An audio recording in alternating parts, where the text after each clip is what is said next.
Hello, hello! Les fêtes de Noël approchent à grands pas et tout au long de ce mois de novembre et jusqu'à mi-décembre, je pense, je vais réaliser des tutoriels pour pouvoir faire ensemble de jolies petites boîtes cadeaux à offrir pour ces fêtes, ou mettre au sapin, ou sur les assiettes de notre table pour nos invités. Donc je vous propose aujourd'hui de réaliser avec vous celle-ci. Alors celle-ci, elle n'est pas forcément Noël, hein. Donc voici ce que ça donne. Ici c'est un faux nœud, hein. Je n'ai pas besoin de l'enlever, ce qui est très pratique. Et donc elle s'ouvre comme ceci. À l'intérieur, un petit mot. Et puis, elle contient 6 Ferrero. Donc, nous allons réaliser cette petite boîte ensemble. Et tout au long de ce mois, nous réaliserons d'autres petites boîtes ou autres pour les fêtes. Donc, c'est parti. Nous allons déjà réaliser la base de la boîte qui se présente comme ceci. Donc, nous allons réaliser deux parties. Pour cela, il va vous falloir, dans une feuille A4, couper 2 morceaux de cardstock de couleur de votre choix, qui va faire 20,3 sur 20,3. Alors, vous allez peut-être trouver qu'il y a des décimales, ou c'est tout simplement parce que ces boîtes, je les ai réalisées en inch et je vous ai fait la conversion en centimètres. Donc, de cardstock de 20,3 sur 20,3. Dans la première partie de cette boîte, il faut retenir 2 mesures, 6,7 et 8,6. Et nous allons marquer au niveau de ces 2 mesures, donc comme ceci.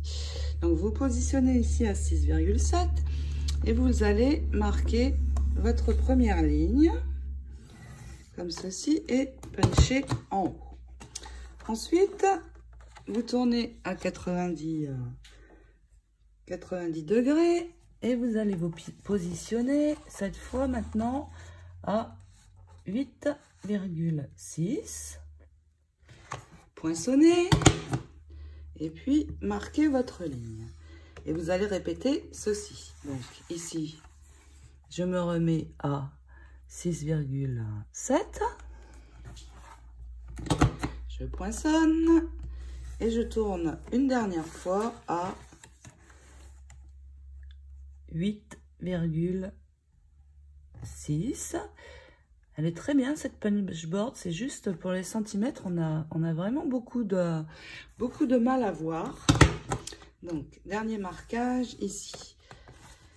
Maintenant, il va y avoir un second marquage, mais on ne s'occupe plus du tout de la ligne de mesure ici. On va juste se repérer aux lignes que l'on a fait. Donc, nous allons positionner ici notre flèche au niveau de la ligne qui est ici. Donc, je me positionne. En fait, je vérifie toujours ici que mon angle est bien dans la ligne de rainure. Il doit être positionné ici. Là, c'est le cas, donc je peux y aller. Et je punch de nouveau. Je tourne. Je refais la même chose en me positionnant au niveau de cette ligne. Et vous voyez ici, je suis bien au bon endroit en vérifiant ici avec mon angle. Je poinçonne et je fais ça encore 2 fois. Donc ici, je poinçonne et ma dernière ligne est ici. Donc je me positionne à son niveau, donc ici, et je peux marquer ma première ligne et mes premières lignes de marquage sont réalisées. Donc maintenant, nous allons tout simplement tout marquer. Marquer toutes nos lignes avant de continuer. Maintenant, il va nous falloir couper à 4 endroits. Donc vous prenez ici la longueur la plus longue, vous voyez, ici j'ai la plus petite, ici j'ai la plus longue, donc comme ceci, et vous allez couper donc ici, au niveau de la ligne de marquage, jusque à la seconde ligne qu'on voit apparaître ici, donc comme ceci,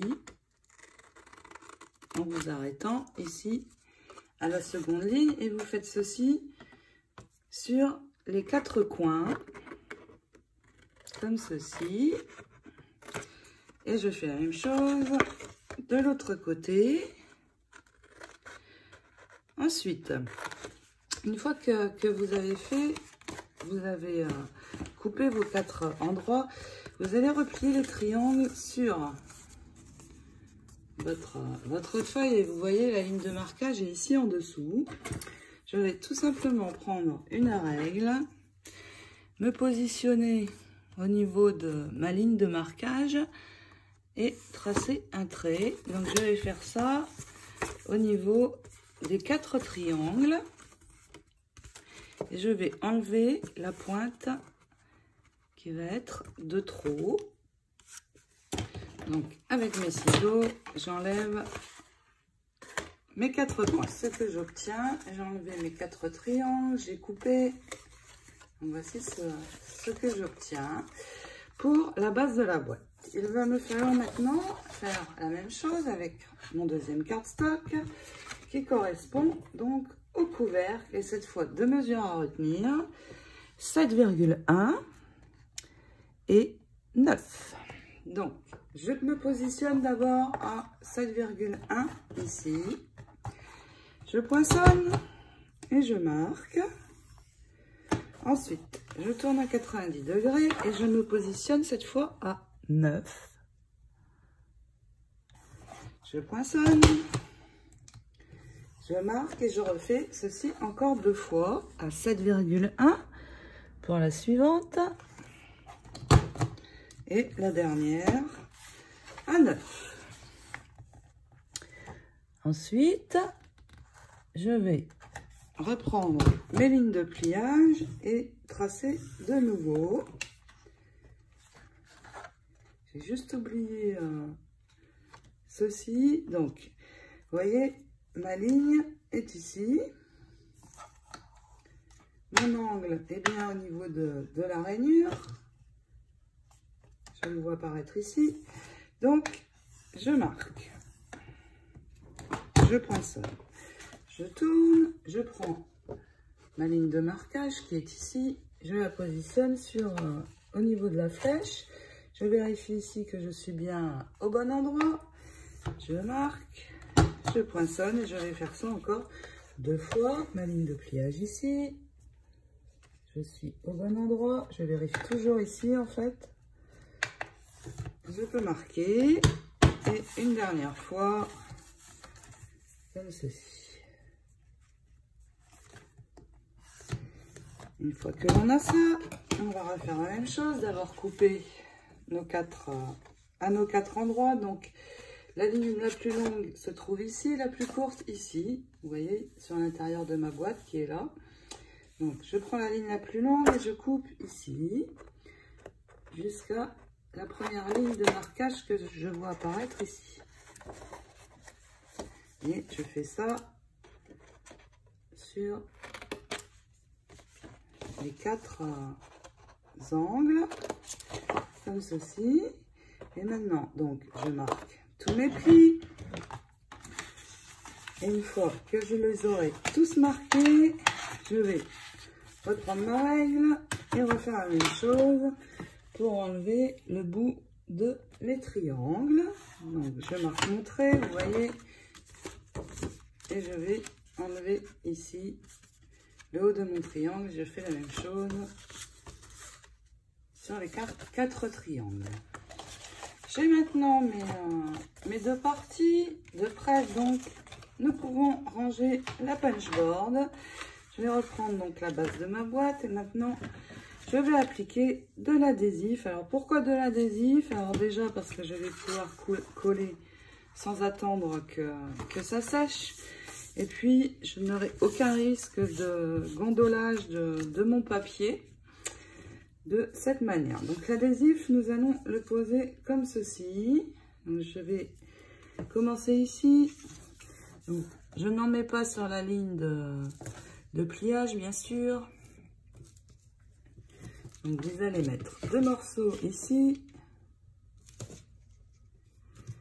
De cette manière, donc ceci sur chaque bout, vous voyez ici, sur tous les bords. Donc, je répète ceci ici et de chaque côté. Ensuite, nous allons en mettre également ici sur les languettes, les deux languettes ici, mais nous allons le mettre et replier et venir le mettre ici. Donc, je positionne tout mon adhésif et je vous montre. Voici comment mon adhésif est posé. Donc, vous voyez sur les languettes, je les ai repliées et j'en ai mis sur l'extérieur des languettes. Maintenant, donc, bien sûr, vous marquez bien tout votre adhésif. Hein, et si vous avez des choses qui dépassent, bien sûr, vous les enlevez avec les ciseaux. Et nous allons faire exactement la même chose sur cette partie. Et au niveau du collage, ça sera aussi exactement pareil. Donc, nous allons commencer à coller maintenant. Je vais d'abord coller les languettes. Donc, je commence déjà par enlever mon adhésif de ces deux côtés. Et je vais venir coller ici à ce niveau. Donc, je relève ici et je viens positionner ma languette. Donc, je vérifie que je suis bien à droite à ce niveau. Je le suis, donc c'est bon, je peux marquer. Et puis, je retourne ma boîte. J'ai enlevé mon adhésif ici de ce côté. Je fais la même chose et vous allez faire ceci sur les deux autres coins qui se trouvent par ici. Donc, la base de votre boîte sera assemblée. Voici. Donc, il vous reste maintenant à venir enlever l'adhésif sur les languettes qui sont ici et tout simplement replier ces languettes sur l'intérieur comme ceci. Et voici donc votre boîte. Vous allez avoir la même chose en faisant exactement pareil avec le couvercle. Donc, je replie mes languettes et je vous montre. Nous allons d'abord décorer le couvercle et il va nous falloir 5 pièces. Donc, vous allez prendre deux fois 11 cm, deux languettes comme ceci, 2 fois 8 cm, donc deux languettes comme celle-ci, et puis un rectangle de 11 fois 8 cm pour le dessus. Nous allons, avec de la colle, déjà venir coller sur le bas en laissant un joli tour de chaque côté nos 4 languettes, donc comme ceci. Donc, vous posez ceci à la colle et pour l'instant, on ne colle pas le dessus. Maintenant que mon papier est ajouté sur les bords, je vais prendre l'intérieur de ma boîte et un joli ruban. Donc, j'ai celui-ci rouge qui est un petit peu froufrou sur les côtés, qui est très joli. Alors, je ferai prochainement un haul Noël avec des rubans comme je vous ai proposé dans mon haul précédent. Donc, il y aura bien sûr celui-ci. Donc, vous prenez ce ruban et vous allez le poser ici sur l'intérieur, faire le tour du couvercle et couper ici à bonne dimension. Et vous allez faire la même chose de ce côté et couper donc pareil à dimension de manière à pouvoir coller le ruban sur l'intérieur de la boîte, des côtés de la boîte. Donc, vous coupez vos deux rubans et vous posez un point de colle sur l'intérieur du ruban et vous le posez de chaque côté, idem par ici. Vous collez d'abord le rectangle de papier décoré en dessous et donc vous ajoutez le ruban dessus. J'ai ajouté la première partie et puis je vais ajouter la seconde avec vous. Donc, je pose de la colle sur l'intérieur, l'extrémité intérieure de mon ruban. Je viens le coller sur l'intérieur du couvercle en le centrant. Et puis, je viens le replier tout autour et coller l'autre morceau de l'autre côté. J'ai réalisé également un joli nœud double avec le même ruban. Donc, vous avez le tuto de ce nœud double dans mes vidéos. Donc, vous le réalisez et vous le collez donc au centre de votre boîte. Je vais brancher mon pistolet à colle et pendant ce temps, vous allez couper 4 languettes de 2,8 sur 11. Donc 2 fois 2,8 sur 11 et 2 fois 2,8 sur 8,2. Ces languettes, pourquoi? Pour venir recouvrir ici les côtés de l'intérieur du couvercle. Donc vous collez vos languettes.